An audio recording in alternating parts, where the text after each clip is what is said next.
The Johnson Wax Program with Fibber McGee and Molly.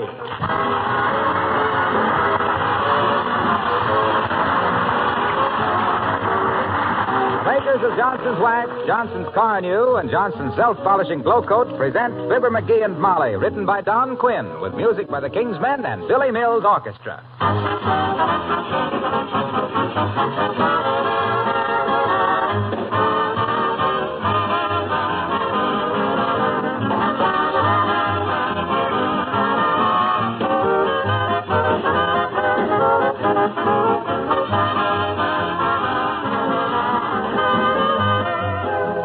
Letters have come in recently giving us new items to be mentioned in our department of new and unusual uses for Johnson's Wax.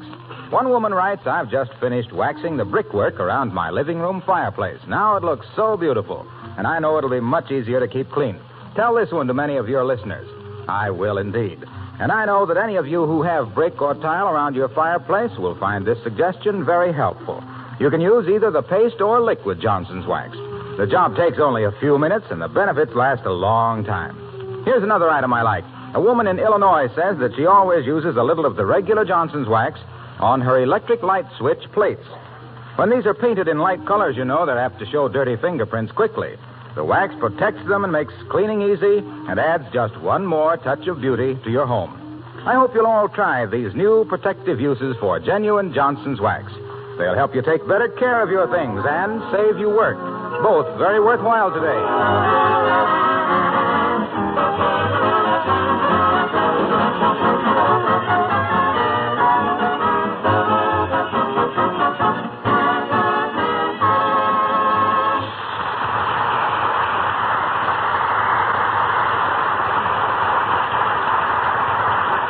Well, it's a raw, windy spring day in Wistful Vista. Just the kind of day a man likes to stay indoors with a pipe and a good book. Or, in this case, a nickel cigar and a copy of Flash Gordon comics. The lady of the house is occupied with a dress pattern. As we meet, Fibber McGee and Molly.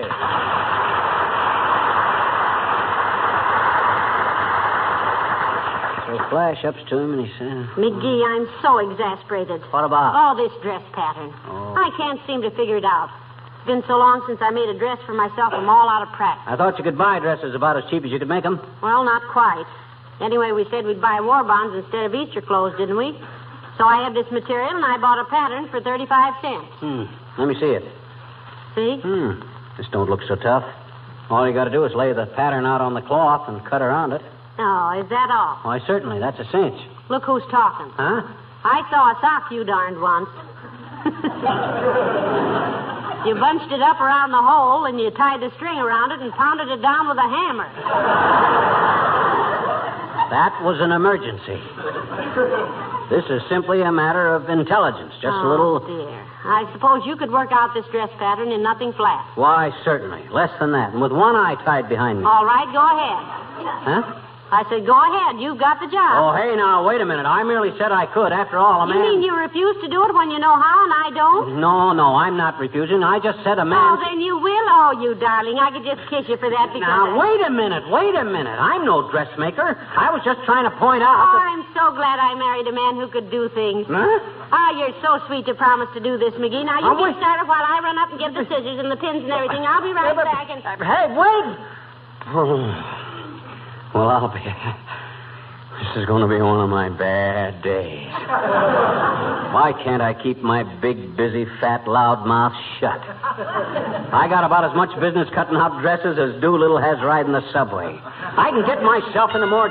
Come in. Oh, hi there, Johnny. Kind of breezy out, ain't it? Yeah. Haven't been pushed around by the wind so hard since I marched in the parade last 4th of July. There wasn't any wind that day. There was where I marched, Johnny. Right in front of the tuba player. What you doing? Well, if you must know, my nosy friend, at this moment I am old Joe Butterick. I am Mr. Modiste in person. I'm an unstrung harper from Harper's Bazaar, and when I do this, that ain't V for victory. That's for Vogue. What you talking about, Johnny? What you sore about? I'm sore at myself. I stuck my neck out, and when I hauled it back in, I was wearing a horse collar. I get myself into more jams than Cross and Blackwell. You want to buy about 10 shares of stupidity? I just cornered the market. No. Take it easy, Johnny. Well, gee whiz. You better tear up your red stamps. You're eating too much meat. Look, you see this dress pattern? Huh? I just elected myself to make something out of it. And me that don't know a reef pleat from a stuffed cuff on a freak frock. You're in a bad spot, Johnny. I'll say so. Sorry I can't help you out. Just bull your way through, kid. Maybe you can figure out where the bodice is buried. If Bessie was here... McGee, how are you getting along with it? Oh, hello, Mr. Oldtimer. Hi there, daughter. Understand Johnny here is going to help you with your new dress. Yes. Well, he's just a kid that can do it. Oh, pipe down, will you? Oh, you'll make out all right, Johnny. I knew a kid once, much dumber than you, that used to make all his own neckties. I was one of his pallbearers. Oh, heavenly days. What happened to him? Made a novelty necktie out of rawhide, daughter. Yeah. Went out in the rain with it. Sun come out later, dried the rawhide and strangled him. We seen him getting red in the face and keep pointing to the necktie, but we thought he was blushing and asking our opinion of it. We just stood there smiling and nodding at him till the poor fellow was gone. Well, good luck, Johnny. So long, daughter.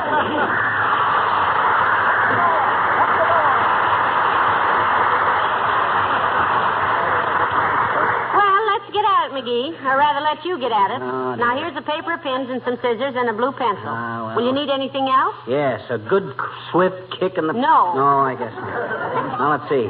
First, I better read the instructions.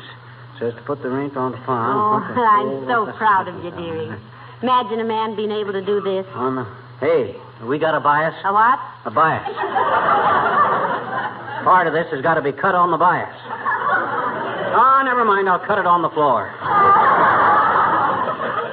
More room anyway. Now, let me see. First, I lay out the material. Yes, and you better pin it to the rug, McGee, so it won't slip. Yeah, I was just going to. Hand me a thumbtack. Why don't you use pins? I always use thumbtacks for this stuff. Holds it flatter. My goodness, I never would have thought of that. Oh, but we sure. haven't got any thumbtacks, dearie. Use them all in your war matches. Well, for the love of Mike. Come in. Doggone it, sis, look what you did. I had this pattern all laid out, and you had to open the door and blow it all over the place. Oh. Why don't you go where you're... why don't you be more... What do you want? Oh, don't be so grouchy, McGee. She can't help it if it's so windy outside. Or inside either, for that matter. Well, gee whiz. How can a guy concentrate with a 40-mile gale blowing through the joint? What you doing, mister? What you? I'm cutting out a dress. And don't go blabbing it all over the neighborhood. What difference would it make? It's no disgrace to know how to do things. It's a disgrace to have people think you know how to do certain things better than you do. Well, maybe I can help you, mister. Now, look, if you put some plackets under the arm, the problem will understand the tag time and give you enough Camadan to put a kick plate in the skirt.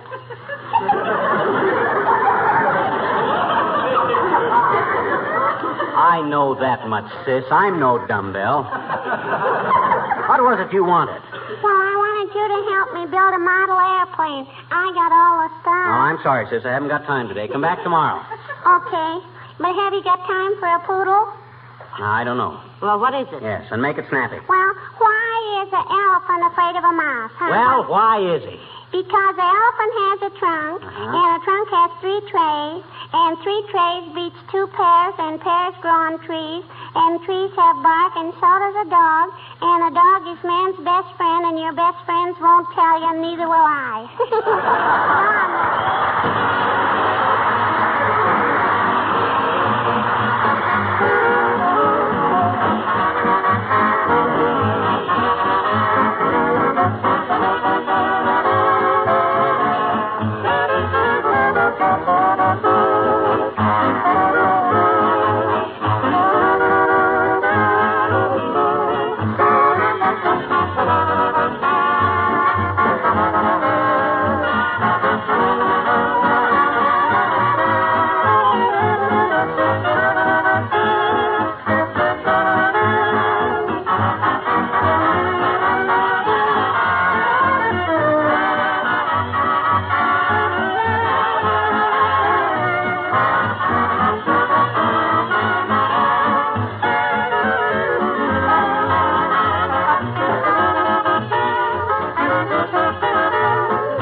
Now, don't forget, McGee, allow for a zipper on the skirt. Don't worry, I got it figured in. I also got a place for another one.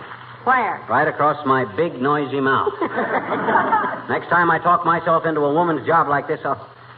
Hey, are you sure we haven't got any thumbtacks? No, we haven't yet. Well, I'll have to call the drugstore and have Kramer send a couple over. Hand me the phone. Here. Thanks. Hello, operator. Give me Kramer's drugstore on the corner of Mert. How are you, Mert? Oh, dear. How's every little thing, Mert? Says, eh? What's a Mert? Your grandfather got clipped on the puss. Oh, good heavens. What happened, McGee? He got stuck $40 for a Persian cat that was only worth 10. What's a Mert? Yeah, that's what I thought. Never mind. It wasn't important. Thanks, Mert. Kramer's is busy. Well, listen, you can use pins. Now, here's the pattern for the front. Let me see. Hand me a couple of them safety pins there. Okay. Come in. Hey, now, watch out for the stuff. Don't let it go. Hey, what about you? What's the pattern? Shut the door. Shut the door. Well, my goodness. Abigail Uppington. Hello, darling. How do you do, my dear? And Mr. McGee. Hi, Uppy. Excuse me, but would you be so good as to hand me the back of my skirt? The what? He's lost the back of his skirt, Abigail. Yeah. Good heavens, the back of his skirt? Wind. And what have I to do with it? It's in your hat. In my hat? Yes, in your hat. I beg your pardon, Miss McGee. I did not come here to... Now, Abigail, you don't understand. McGee's laying out a dress pattern for me. And when you opened the door, the pattern for the back of the skirt blew up and landed on your hat. Oh, I see. Oh, here, Miss McGee. Thanks. Pretty embarrassing the way a fellow's skirts blow around, isn't it? Well, let me see. A panel under the arm here. Well, what on earth? Now, I had no idea you were so versatile, Mr. McGee. Where did you ever learn dressmaking? He never did, Abigail. He said that anybody with brains could make a dress, and since he admits he has brains, I'm letting him do it. Yeah. And it's a cinch, girls. It's a cinch. In fact, I'm thinking of opening up a tailor shop after the war. Get Fred Nittany from Starved Rock, Illinois, to go in with me. Say, where did you know this Fred Nittany, McGee? I've heard you speak of him so often. I was in vaudeville with Fred. We done a blackface act together, me and Fred. McGee's always loved vaudeville, Abigail. Even when he was 3 and 4 years old, he was putting on blackface and playing minstrel shows. Really? Yes, sir. I was actor at heart from my second year. I got so obnoxious to my father, he took me out in the woodshed and beat it out of me with a hickory stick. And for years afterward, I was known as the hickory-cured ham. Hey, Uppy. Yes? I almost forgot to tell you. You know, I think you got the right spirit. Why, McGee? You know, I told you. She worked all day long in her victory garden yesterday. I saw you out there 6 times yesterday. In her old clothes she was. And that derby hat. And I never saw you looking so healthy and happy, Uppy. Mr. McGee, I was not in my garden yesterday. No? That was my scarecrow. Oh, goodbye.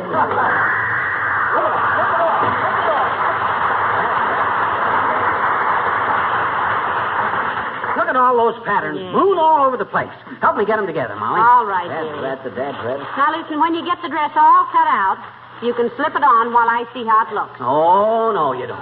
Not me, baby. I may not be bright, but I'm no dummy.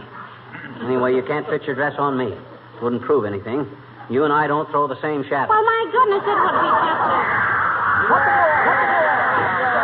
Hello, folks. Oh, hello, Mr. Wilcox. Hello, folks, says he in that jolly good fellow way. Why don't you knock before you bust into people's houses, Junior? Look what you did to all these dress patterns. Blew them all over the room. Oh, I'm sorry. I really am, Molly. I didn't know you were working on a dress. I'm not. McGee is. What? He is. Yes, I am, and I don't want to hear any wisecracks, too, either. Oh, I wasn't going to crack wise, pal. Well? If a fella likes to make dresses, it's none of my business. Everybody's entitled to a hobby. Why, I know a guy who spends practically all day long polishing his car. Doesn't need it, but he loves to do it because he says he gets such a kick out of using Johnson's Car New. These with which it's applied and wiped off, the double job it does in both cleaning and polishing. Well, he's never gotten over it. Well, don't look at me. We haven't got a car. Well, I know that, pal. I was just saying how Johnson's Car New does impress people. Yeah? They can't get over how it cleans and polishes in one simple, easy application. How it protects and preserves the finish. These days when you can't just run out and trade in your car for a new one. We haven't got a car. No. But they know you can trade in that dust and road grime for a nice, dazzling, shiny polish by using Car New. Say, how did we get on this subject? Oh, leave it to Junior to throw in that businesslike touch. I'm getting so I can't look at his map without trying to find Racine, Wisconsin on it. Well, I won't bother you any longer, pal. Look, if you get to where you want to get out with the men folks, come on over to my house and bring your crocheting. We can sit on the porch and rock. Boy, is that big. One of these days, he's going to irritate me one too many, and I'll clack his clavicle. Crack his clavicle. Listen, I wouldn't if I were you. You know, Mr. Wilcox is an old polo player. Yeah. He's in pretty good condition. So what's polo? Hockey on a hay burner. Badminton on a burro. Golf at a gallop. Anybody who has the least... McGee, what's the matter? I yell. Why, you're white as a sheet, to coin a clever phrase. McGee, say something. Hi. Is there a safety pin on the floor near my feet? No, I don't see any. Not anywhere near around. Then I swallowed it. What? Get a doctor, quick. I swallowed a safety pin. What makes you think you did? I had it in my mouth, pinning patterns, when Wilcox... Oh, get the doctor, quick. Heavenly days, maybe I better lie down on the couch. No, I don't dare move. It might spring open in me. Oh, this is terrible. Hello, operator, quick. Give me Dr. J. Ramsey Gamble in the... No, Myrtle, not now. Get me the doctor.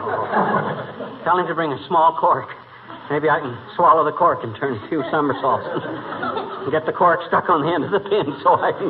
Hello, doctor. Mrs. McGee. My husband swallowed a safety pin. What?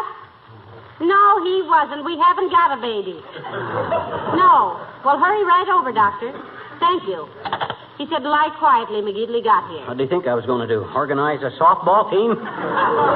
Oh, why did I ever say I was smart? Why did I ever get myself into such a debility? Oh, my goodness, the doctor got here quick. Come in. What's the door? Oh, hello, Mrs. McGee. Hello, Mr. McGee. Hello, Mr. Wimple. Oh, hi, Wimp. My goodness, what's the matter with Mr. McGee? Well, he swallowed a safety pin, Mr. Wimple. He did? Does he like safety pins? No, I don't like safety pins. I swallowed it inadvertently. Oh. If there's anything I can do for him, I'm on the way to the drugstore anyway, Mrs. McGee. No, thank you, Mr. Wimple. The doctor's on his way over. He says he just has one stop and he'll be here. If it's Dr. Gamble, he's stopping at our house first. Is your wife sick, Wimp? Who, Sweetie Face? Oh, no, Mr. McGee. She's as strong as a horse. Stronger, even. Stronger? Yes. She was riding horseback yesterday, and the horse threw Sweetie Face over a fence. Ooh. So Sweetie Face came back, picked up the horse, and threw him over the fence. Well, then why is Dr. Gamble coming to your house, Mr. Wimple? Oh, one of Sweetie Face's wrestling and boxing students needs medical attention, Mrs. McGee. What kind of medical attention, Wimp? Oh, Sweetie Face gave him a rabbit punch, and for 2 hours he's been sitting on the floor, wiggling his ears and twitching his nose. And his eyes are pink, too. Oh, how sweet. You know, she ought to keep him like that over Easter. The trouble with Sweetie Face is she knows her own strength. Are you sure I can't get you anything at the drugstore, folks? No, thanks, Wimp, old man. Won't be any trouble. All I'm going for is to get some gunpowder. Gunpowder? Yes. I use it to brush my teeth with. What's the idea? It's the only way I can shoot my mouth off around our house. Well, I hope to find a pin to buy.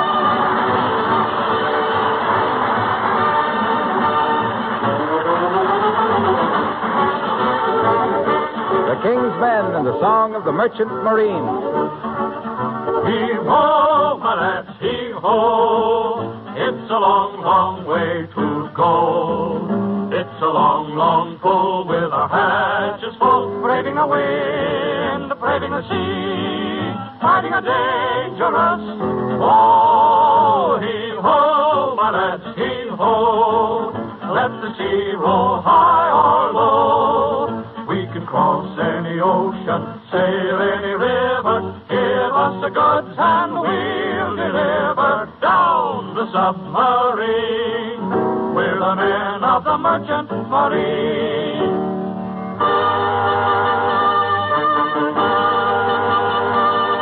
I've carried guns to the Solomons and bombs to Tripoli. I've carried wheat for the boys to eat from Nome to the Coral Sea. I've sailed with planes to Liverpool and Leningrad with tanks. I made it through to Ireland too with a regiment of Yanks. I burned my feet with the deck plates heat and froze them with the cold while dodging subs in rusty tops with nitro in the hold. Heave-ho, my lads, heave-ho. Let the sea roll high or low. We can cross any ocean, sail any river. Give us the goods and we'll deliver anywhere. You will find the Merchant Marine. We'll be there.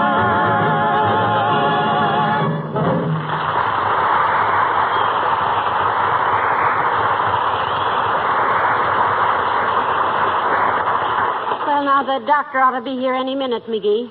How do you feel? I don't know. Kind of numb. Have I been unconscious? Yes, for about 10 minutes. Oh. And it was the loudest case of unconsciousness I ever heard. Did you swallow a safety pin or a sawmill? Fine thing. Here I go, make myself an object of ridicule by trying to help you make a dress and all. Hey, incidentally, what'd you do to that pattern? There's some pieces of it I never saw before. Well, maybe some of them got torn, too, when the wind blew them around. No, I don't think so. Huh? There's one piece of pattern that's shaped like no part of me that anyone ever told me about. Several of them are... Come in. Shut the door. Oh, hello, Dr. Gamble. Hello, Mrs. McGee. Well, where's the human scrap pile? Oh, you think you're going to have to operate, Doc? Now. Stop shaking, McGee. Swallowing a safety pin isn't necessarily fatal, you know. Oh, do you think he really swallowed it, Doctor? My goodness, I almost hope so. Oh, you hope so? Yes. I've just invented a new instrument for extracting swallowed objects. Oh. I call it the Gamble Grab. I'm awfully anxious to try it out on somebody. I've been buying the little boys in the neighborhood marbles all spring, but nothing has happened yet. Take off your pants, McGee. You don't understand, Doc. I didn't sit on it. I swallowed it. Stop arguing. Take off your pants. Now, listen, don't look like that, McGee. Your purple shorts are an old story to me. Do what the doctor said. Oh, okay. What was he doing when he swallowed this safety pin, Mrs. McGee? Cutting out a dress. Cutting out a dress? What were you doing, playing pool at the Elks? Well, he was doing it for me, Doctor. He said there was nothing to it if a person had brains, so I... Okay, Doc, you want to examine me? No, I want to examine the pants. Huh? Just as I thought. Here's your safety pin. Heavenly days, where was it? Where I usually find things men think they've swallowed. In the cuff of his pants. Boy, is that a relief. Well, I'm sorry to brought you clear over here on a wild goose chase, Doc. Oh, wasn't a wild goose chase at all, my boy. My bill will still be $7. Why, What do you mean, why, certainly? He didn't do anything, did he? Oh, now, listen, don't pay any attention to him, Doctor. You know, he's so relieved at finding that safety pin, he doesn't know what he's saying. Oh, no. Well, I ain't paying any $7 for having a pin took out of the cuff of my pants. That's robbery. Now, look here, you ungrateful little nature faker. Oh. If you think I enjoy neglecting some really sick people to take care of a hypochondriac like you... Who's a hypochondriac? You are. Is that so? Yes, that's so. It is, huh? Yes, it is. Hey, Molly. What's a hypochondriac? It's somebody who always has imaginary ailments. Is that right, Doc? Certainly. You're as healthy as a goat. You've never called me yet when there was really something wrong. You hear that, Molly? Yes, why? Because he's just admitted he's being charging me for treatments when there was nothing the matter with me. I'm going to report him to the American Medicinal Association for malnutrition. You mean malpractice, McGee. You can never get me on a malnutrition charge. Why couldn't he, Doctor? Why couldn't he? Because I'm thoroughly fed up. Good day.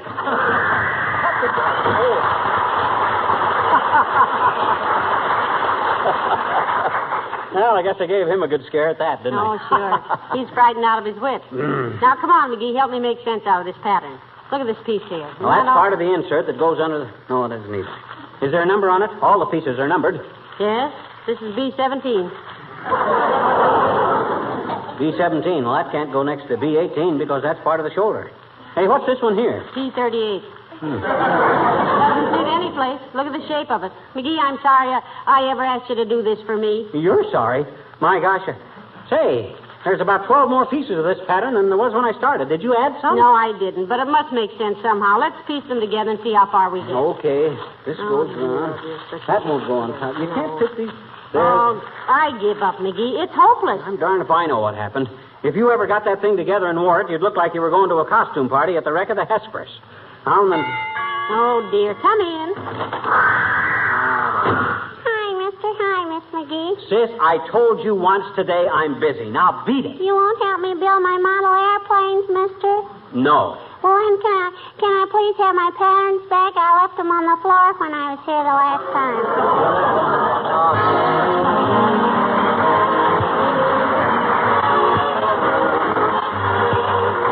There are three places in your home where you might very likely be using linoleum. One, of course, is the kitchen. A second is the bathroom. A third is the front entrance hall. All three of these spots are apt to have extra heavy wear exposed to dirt and dampness. Two of them are your front line trenches against the weather and wet, muddy feet. Good linoleum is ideal floor covering for such places. And Johnson's self-polishing Glow Coat is the ideal way to keep such linoleum clean, sparkling, and long-wearing. Glow Coat, as you may know, makes linoleum last 6 to 10 times longer than if it were unprotected. That's important today when replacements of all things are more difficult. Glow Coat also saves you hours of cleaning time. It takes no rubbing or buffing. It's completely self-polishing. Dirt and spilled things wipe up in a jiffy. If you're not already using Johnson's self-polishing Glow Coat for all of your linoleum floor coverings, I suggest that you try it.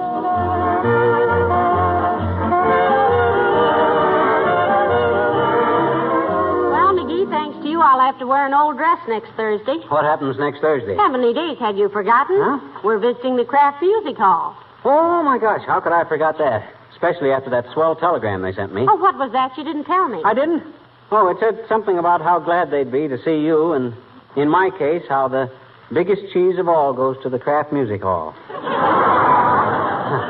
I thought that was pretty nice. Oh, you did, huh? Yeah, don't you? Oh, I get it. Good night. Good night, all. The